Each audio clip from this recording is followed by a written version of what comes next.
Yo, it was real important. I just had a thought about like reading and writing. So I'm sitting here blogging. I'm about to put out a blog. It's going to be called The 5 Tips to Enhance Your Healing and Self Care Journey, or something to that effect. And it got me to thinking about what our place is in terms of like our family line, our genetics, our personal journey, our goals, our aspirations. So there's, different levels of responsibility and connection we have with our external environment, whether that, again, be like biologically to your family, to your bloodline. You could say socially, being a participant in your governing body or governing system, your community, your surroundings, your neighbors, right? And then there could also be like socially, but then also mentally. So like, what ideas do you subscribe to? And usually that's considered through the like political lens, like my views about how society should run or what I think should happen or not happen. Again, there's interdispersed or differing groups similar to the body, right? So if there are different organs in the body, the brain, the heart, the lungs, right, the liver, the kidneys, they all have different responsibilities, and the cells that make them up are like participants in the overall destiny of that gland that they're a part of or organ that they're a part of. But not only that, there's a secondary or macro destiny or function of the body, right? So if I'm a liver cell, a heart cell, a lung cell, my individual destiny is tied to being a lung cell, right? A representative of the lung. So sharing, for lack of a better term, lung thoughts, lung behaviors, right? Lung connections. So we all have these different things, and they're on different levels. So again, you have family connections, you have friend connections, you got social connections, you got political connections. And I think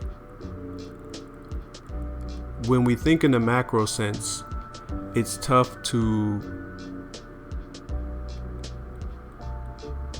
not only like steer your own ship, right, and deal with your internal baggage or any issues that's happened with you in your past, and correct those things and make them better, or ensure that they don't impact your future generations, like curse breakers, right? There's this buzzword going around of being a generational curse breaker, right? And that got me to thinking, like, what is a generational curse essentially, and how do we view it on our journey of healing and self-care? So when we consider any pain or trauma that we've gone through, or any setbacks that are generational, we usually, one, recognize them as like negative traits and qualities, depending on if we're seeing it correctly, right? So that's why we have people assist us in that, people that can offer us a different perspective or a different mode of thinking, a different model, different practices, different methods that you can utilize to kind of quantify the data, right? Collect your own data. So collect your behaviors, collect your thought processes, collect your breaths, right? Collect your own data and then analyze it, right? So it's do the micro, right? Be the individual, participate in the world, right? Drive your ship, but then also simultaneously collect the data on those behaviors so you can see a macro view of your micro decisions. So that helps you break curses. How? Because then you can teach others around you, people in your community, your family, your future generations, your children, right? The youth, so to speak, but your children more specifically, how to have a macro view, not only of the surrounding scenarios and systems, right? To always be able to comment on politics or sports, or, everybody's got an opinion about something. But if you can't turn those same macro qualities, the same ability to see details in others, right? So that's always the thing. A lot of times when we are on a healing and self-care journey, we don't quite recognize that what we're doing is turning our ability to analyze the external world, right? And talk about the latest celebrity gossip, the latest sports news, the latest, family happenings, regardless of what it is. We're doing it from a macro perspective because we are the observer, right? So if I observe my family member, if I observe my friend, if I'm watching their behaviors, right? I'm watching sports, let's say I'm watching a show, I'm watching a movie, I'm observing it from a third party perspective, right? And in doing that, we're collecting data or information, and those essentially are formed into memories, right? And I got to thinking again about like our place in society, and it just got me thinking of like hundreds and thousands of years ago. And I'm watching this show right now on Netflix, and the setting, this talking or this build is probably slightly influenced by that, but the show is set in like medieval times in like Europe, and it's like kings, the time of kings, and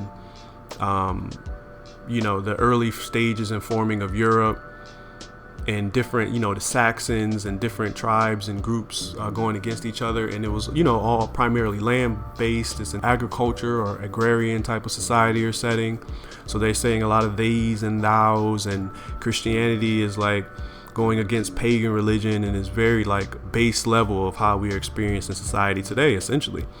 So it's the beginnings or the foundation of a lot of the concepts we live under now, obviously in a more complex way today, with the advent of more technology, more knowledge, more information that's being able to be passed and shared around.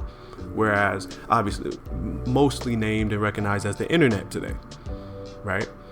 So back then it got me to thinking, like, if you couldn't read and write, because a lot of the shows have these perspectives. There was one scene in the show where the king talked about, he who writes about history, I'm paraphrasing, he who writes about history controls it. And it got me to thinking, because there were a lot of scenes where he would go into the room and there were like scribes, and he would just dictate to them. He would say, hey, let's say they went to war. He would come back after they won the war and have the scribes write down what happened. We were on this hill and we defeated them, and they'll paint a mural about it. So then in 20, 50, 100, 250 years, they'll look back and it'll be in lore, right? It'll be this monumentous thing. Now obviously there's a bit of bias there, because the king is gonna, the king doesn't have all the information about the enemy even. So he could say, oh, this enemy was defeated, and they wanted to come take our land, and we later, 250, 300, 5,000 years later, we're seeing that as, wow, a noble thing, because we're not getting as much of a bird's eye perspective as we would like or even consider. So the idea of writing to control history, right? So putting out your story helps create a better macro view for everyone involved, right? So writing your story and putting yourself in a position to be able to share what your perspective is enhances the global or collective perspective.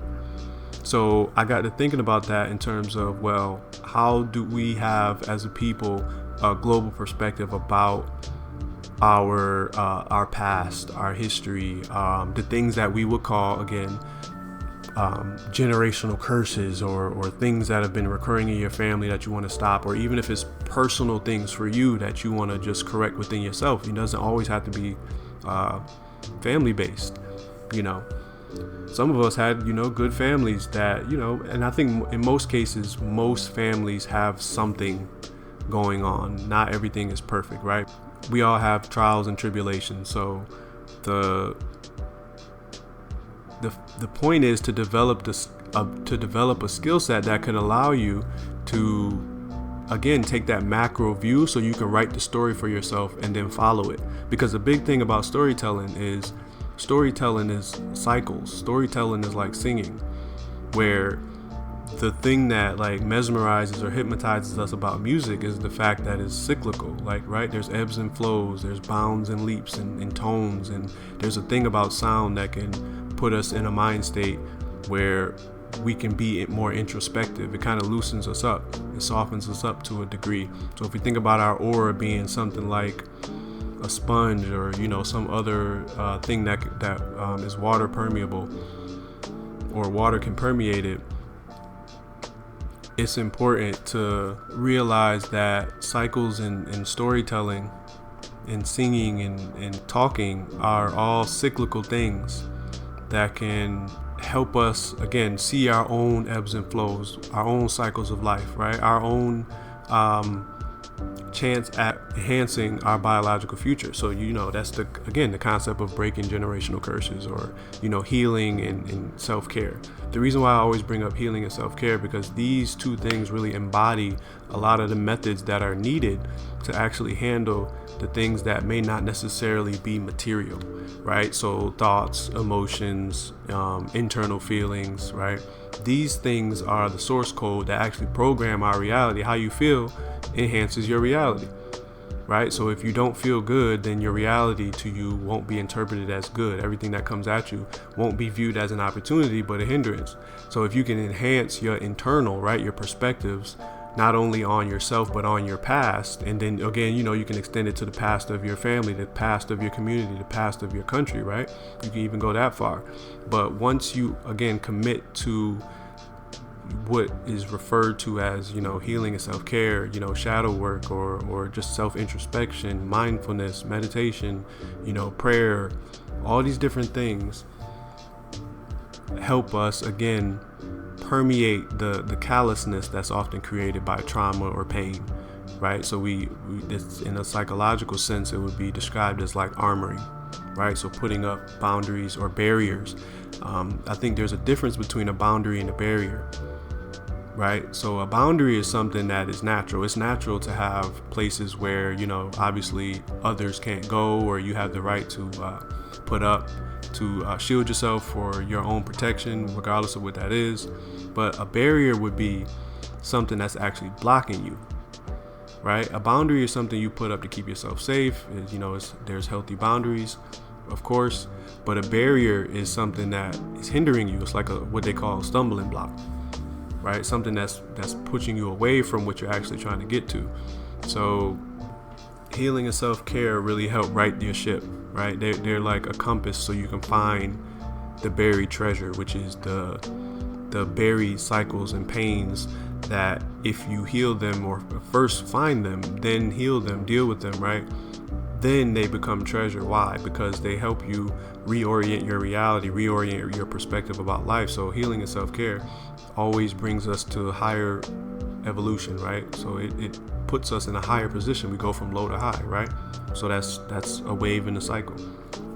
I break it down, into like needing to put yourself through the fire. So I'm real big on the phoenix analogy. That's one of the greatest analogies that I enjoy, and there's so much deep meaning within the concept of the phoenix, because it simultaneously represents the idea of cycles, but then also being transformed by those cycles, right? So there's a dual meaning there, and there's many more meanings, but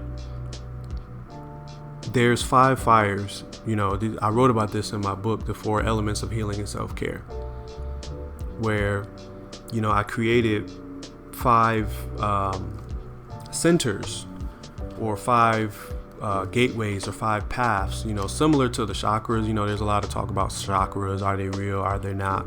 Essentially everything boils down, at minimum, in the way that we recognize society, in terms of like how the world is and what is material, what can we measure, what can we quantify. There is growing evidence of the existence of chakras, but I think the main basis of a chakra is just the glandular system. I think the concept of the chakra comes when you analyze possibly the electromagnetic spectrum that you give off, because we do give off radiation of sorts. We give off heat. We dispel thoughts, are magnetic, measurable things, right? So blood, or iron is in our blood, so those can give off a magnetic charge. And if you measure those things, and you can measure areas of electromagnetism, the rates of electromagnetism of an organ or a gland, or things like that. But these 5 fires are methods and ways you can put yourself in a position to go through like breakthroughs, right? So it's the 5 fires, or the way you make the fire to become the phoenix. So the first step of the 5 would be the spark, right? So there has to be something that catalyzes you or inspires you to change, inspire you to action, inspire you to commit, right? So the spark is always the first step. It's the thing that gets you in the right direction, right? So the second would be kindling. So kindling is commonly described as basically like, let's say you wanted to start a fire. You would need something for the spark to cling to, right? So that would be the kindling. And the kindling is like you go out and find a bunch of twigs or straw, and the spark can cling to it. So level 1 would be spark, level 2 would be kindling, and then level 3 would be smolder. So the fire begins to rise and consume the surrounding kindling, and then you add more right to it. So there's a smoldering that's happening, or the growth or the consumption of the original kindling.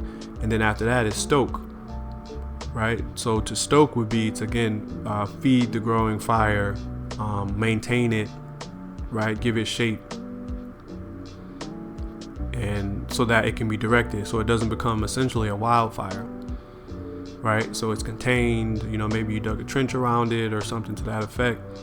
But stoke would be what would be that 4th level there. And then after you have the stoke, you would become the boss blue phoenix, right? So that's something I coined that is essentially the highest and most transformed you, right? So it's the phoenix rising from the ashes. So there, in terms of models, I think there is a mechanism within that symbology that can help us get to greater and greater clarity, right? On our insides, on our internal, on our emotions, how they work for us, because we're all unique, how they respond to different stimuli, when are the best times to even do certain things, because we're all unique and different. It's similar to people say, oh, I'm a night owl or I'm an early bird. We all have different ways to describe the uniqueness of us, right? So, even down to like what foods are best for you, right? So collectively, I call these 5 the Phoenix Flames. Patent pending, right? Trademark. But I call these formally the Phoenix Flame. And they're basically 5 steps or 5 gates or 5 fires that you step into and are transformed again to the next level. And I see this as a model that you can really execute on what we're calling healing, right? And self-care. I think self-care is the secondary component that's needed, and a lot of times talked about separately from the concept of healing, right? Generally we connect it. We say, well, doing self-care actions help, relieve my stress, or they help, reduce my anxiety, or they just generally all around make me feel better. But there's essentially a direct connection and correlation between how you treat yourself and how you're able to see yourself. So that's the big thing. So there's a direct connection between how you treat yourself and how you see yourself. So you can't see yourself correctly. You can't see the adjustments you need to make if you don't see yourself correctly. You can't see outside. You can't see your reality in the proper way in order to respond to it and act on opportunities and avoid certain scenarios. You can't do the external correctly until you can see your own internal. Because once you can see inside yourself, you can then look out into reality and steer your ship the correct way, right? And go in the direction that you choose, and for the vision and the connection that you have, not only to yourself, but to your past, right? Which is your family, your bloodline, your present, which is you and what you're building, in your future, right? Which is essentially the destiny of the collective. The future you has to do a lot with the destiny of the collective, because as you grow, the things you build in this world, as they expand out, they're going to impact more people. So if you want to start a business, it starts with you. Yes, it starts with you launching it. It starts with you doing the planning and the late nights and all those different things, the sacrifices. But eventually the goal, obviously, whether it's a product or service, right, is to impact people, is to engage people, is to have people share your vision, to become, basically have a mechanism in society that helps society in some way. It deals with some pain point that people have, right? So the future you is always something that impacts the collective society, because when you're able to see inside yourself and heal through self-care, walk through these 3 fires, utilize the phoenix flames, you can then see how connected you are to your environment, right? And because that's what trauma and pain or setbacks or fear, anxiety, that's what they do, is they shrink you. They make you smaller, they make you feel like an individual. It's our base, most reptilian behavior, right? So if you think of our brain as having 3 main components, your reptilian brain, which would be at the top of the vertebrae, top of the spine, your limbic brain, which would be like your emotional centers, and then your prefrontal cortex, your more logic-based reasoning, decision-making, future-seeing type of component of the brain. So there's those 3 levels there, where your base level is survival. It's like in psychology, there's the Maslow's hierarchy of needs. The base level that you have, you can apply that model to the development of the brain, kind of, in childhood development. So the lowest level would be survival, right? Food, water, shelter. So if you can't have those things, you can't build upon into the next level. So it's important to see that when we're shrinking up, is it a barrier or a boundary? So that barrier would be shrinking as a trauma response, right? So you in a scenario, maybe you have an opportunity, and rather than putting yourself out there, you shrink as a base response to stress, right? So that's a difference. There's a difference between that as a trauma response and a healthy boundary where you realize, oh, I shouldn't be putting myself out there because I have to fix X, Y, and Z first, or I have to, whatever decision you have to make, that's putting up a boundary. Like, no, I'm not going to utilize this opportunity, because not every opportunity is a good opportunity, right? So again, the discernment is important. And once you see yourself, through healing and self-care, you can again treat yourself better, so then you can see yourself better. So these 5 levels, spark, kindling, smolder, stoke, and boss blue phoenix, basically level 1 is to collect, capture, and integrate, because again, you're collecting your own data so that you can look at yourself. So you're collecting, capturing, and integrating any experiences and information about yourself, thoughts you have, emotions, even perspectives from others. So it takes a level of awareness to be in scenarios and think about yourself while you're in those scenarios, right? So that's high level self-awareness that you basically want to be practicing. Level 2, the kindling, would be to organize, store, and synthesize. So find an organized way to capture this data. So it's not just take on the data. We're always at level 1. Again, that's the base level. We're always subconsciously driven by food, water, shelter. That's why we go to work or do things to try to get us money, right? Because we have a subconscious necessity. It's a subconscious need for food, water, and shelter. So we get our money in many different ways. There's many ways to get your income, but it's something you're going to be seeking to some degree, because it represents collecting, capture, and integrate, right? Of energy, right? Of data. You could say money is a data point, but organize, store, and synthesize. So where do you put that information? How, in what order do you store it can even be important. Or how do you synthesize it? How do you segment it? Right? How do you see it? Not only collect it, but how you're going to organize it. Or I'm going to put it, your money, for example. I put some in this bank account, some in the savings, some over here, some I keep in my Cash App, right? So we got different methods of the holding of the energy. And then level 3, smolder, you would distill, refine, and filter, right? So you would apply different circumstances, methods, techniques to yourself to help you distill that information, right? Cut out the fat and refine what you are looking at, and basically get a clear more laser focused view, right? A more potent interpretation of the data that you're collecting. So rather than just general ideas or general interpretations, you really drill down into the causes or the mechanics of your thoughts, emotions, behaviors. So level 4 would be stoke, which is to emanate pour, and express. So that's essentially, after taking all that information and going through all of those steps, you then have to put out the better version of what came in. So you have to emanate, pour, and express, right? So writing, talking, speaking, different conversations. Emanate and pouring is essentially taking in, for example, taking in information or things that could be triggering from an individual. And once you go through the smolder process, you should be able to emanate and pour and express a better version of your traditional response. So again, rather than shrinking under stress, you rise under pressure because you have something, you refined yourself, you distilled yourself and filtered yourself in the previous process, right? And then the last level, level 5, the boss blue phoenix, is to direct, manage, and aim. So after you're pouring, expressing, and emanating, you again then want to focus that energy towards a specific goal that, again, on the 5th level, I would say is the more future focused, the more frontal lobe focused, planning, strategy, and things like that.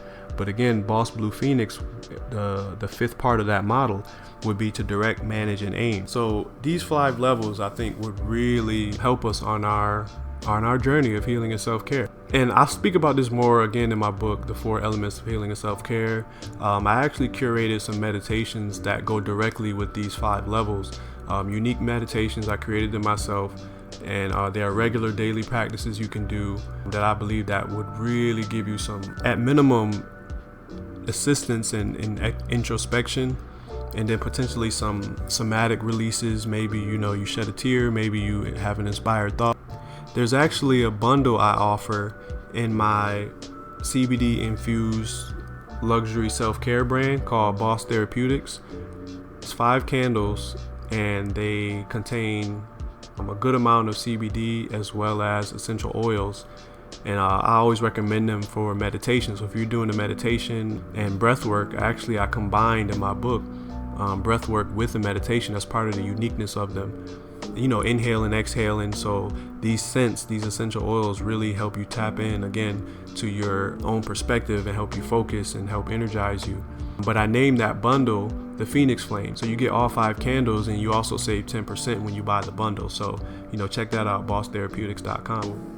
These Phoenix Flames are also mentally and emotionally and spiritually useful because, again, they are fires or gates that we can walk through, that once we go through that process, we come out on the other side a new person, a more refined version of ourselves, and essentially better equipped to impact our family, impact our friend groups, impact our society as a whole.